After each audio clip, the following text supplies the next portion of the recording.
hanging out here. Let me just tell you who I am. I have a company that's called Just Math Enterprises. Although I teach math, my goal is to get America moving. And what I'm talking about that is as a leader in world economy. In 2002, the No Child Left Behind Act was enacted. And part of that, as most of you know as educators here, grades 3 through 8 had to test annually in math, science, and in reading. Till 2014, where 100% of the students must pass. However, grades 9 through 12, which is what I do, high school, and I'm not a teacher, but I love teaching math because it's so creative. Only once did you have to test to make sure that federal standards are met. One time, 4 years. How's that possible? Do you know what we teach in math, or what we're supposed to be teaching in math in high school?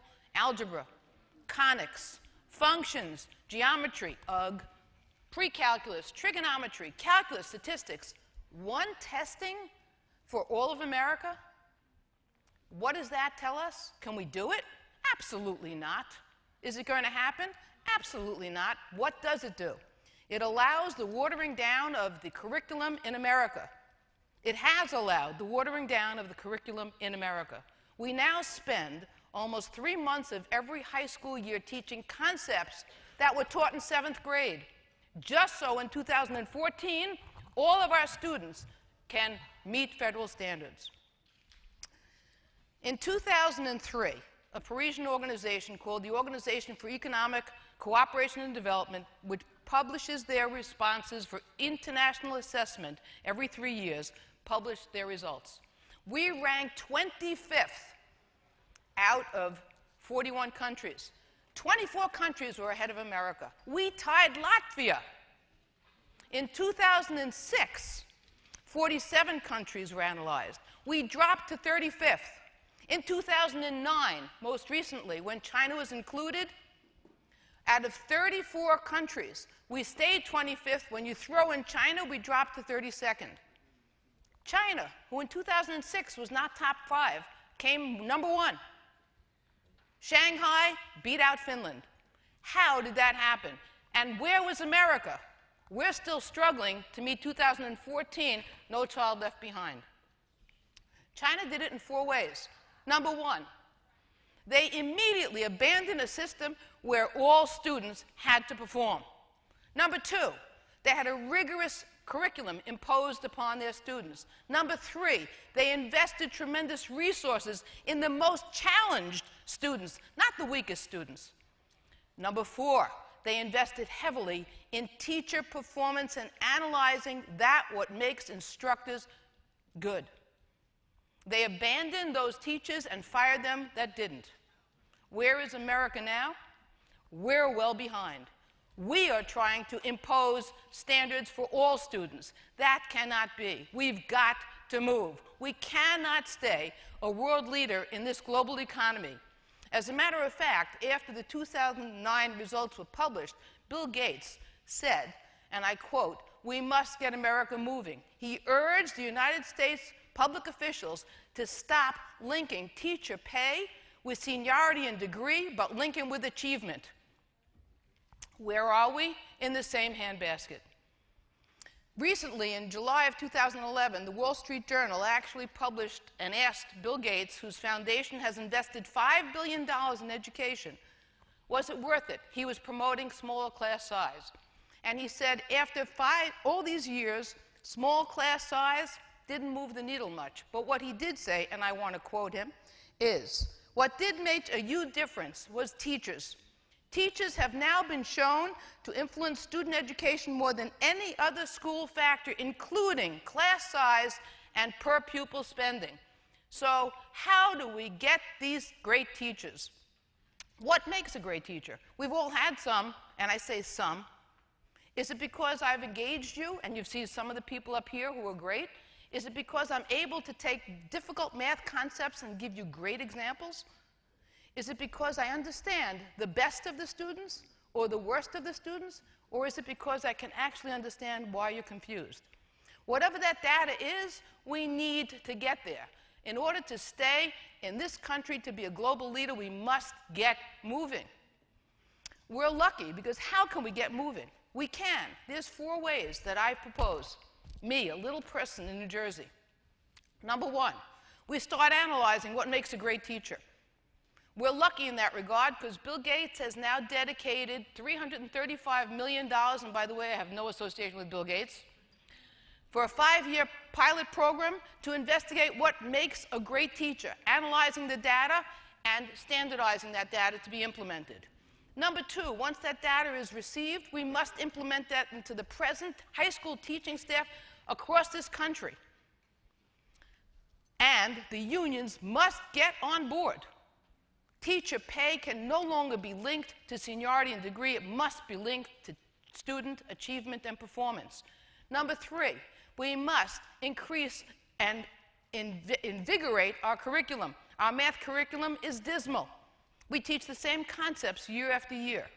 And we must decrease the textbook sizes. So, that's great.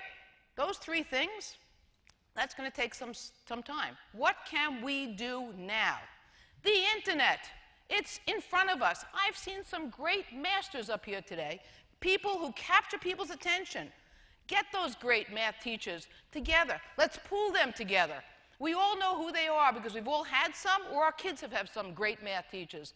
Let's get them, let's pay them well, let's get them to teach their lessons on the internet. Why shouldn't every high school math student have the ability to see a great math teacher teach a great math lesson every single day of their high school curriculum? There is no reason why this country cannot do it. As a matter of fact, I proposed such a plan in Asbury Park, New Jersey. In that district, the students were so poor that the principal was going to be fired if he did not raise math test scores. He called my company in.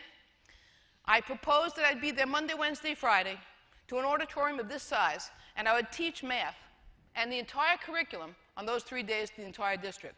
Along with that, I proposed every student in those high school districts would get a computer and access to the internet, and they'd be able to watch me teach that same lesson on the internet to students over and over again until they got it. They can watch it all day long if they wanted. Additionally, there was one more factor, and that was they would also have instant access to a tutor up until 11 p.m. so that if they had a question on their homework, if they had a problem, or if they were confused, it could be answered. Why should students have to wait 24 hours or 36 hours to ask a question? I certainly wouldn't. I'd say, the hell with it. I'll figure it out myself.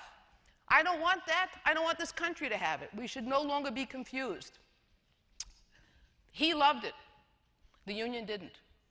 They sent down their math supervisor who said they had picked a whole bunch of new books and they were going to raise test scores. By the way, the cost to the district was under $200,000, less than 2 supervisors. You know what happened.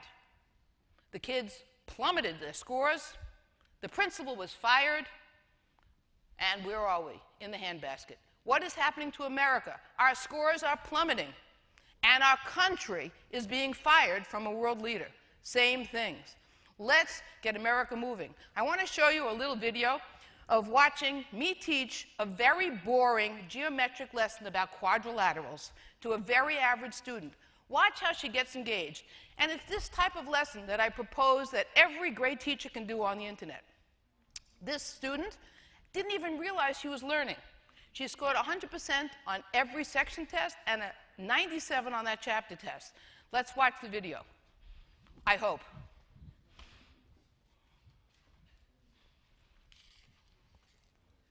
Hi, I'm Randee Schneeberg. I'm the founder and director of Just Math Enterprises. From grades 6 through 12, our students do exceptionally well and conquer mathematics. I love teaching math because it's such a great thing to impart knowledge about, and it's very creative. Watch one of my parallelogram family stories. Then they started to sit together in high school. They had an entire section, parallelograms only. So, how did you get into the section? You had to prove your parallelogram. So in would walk Tracy, the parallelogram. Tracy, you parallelogram? Oh yeah, baby, look at my diagonals. They bisect each other, honey. Okay? All right? And then John would walk out, oh yeah, I'm in the situation. Look at these parallel sides, baby, both set. So they sat together, okay? Square and the rhombus and the rectangle and the parallelograms. Hire a bouncer. Savino, the bouncer, Italian, okay? From the Jersey Shore, all right? You have opposite sides parallel, opposite sides congruent. What are you doing on your knees? Stand up, lady. And all of a sudden, whoop, out pops her legs. You are not a rhombus. Out. Join our club. Do well in math. Do well in school. I look forward to speaking to you. Yes, thank you. Easy button. When do we change? That was easy. Bravo. Hit the easy button. That was easy.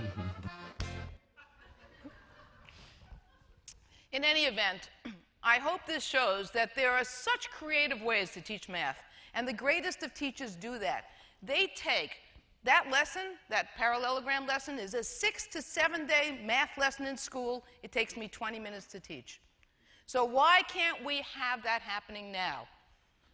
There's one more thing that we can do, and that's change the law. No Child Left Behind should now be changed to No America Left Behind. Join me, and I appreciate your support in getting America moving. Thank you, and I like the music along with that. Join me. Thank you. Thank you. Thank you. That was awesome. Thank you. That was great.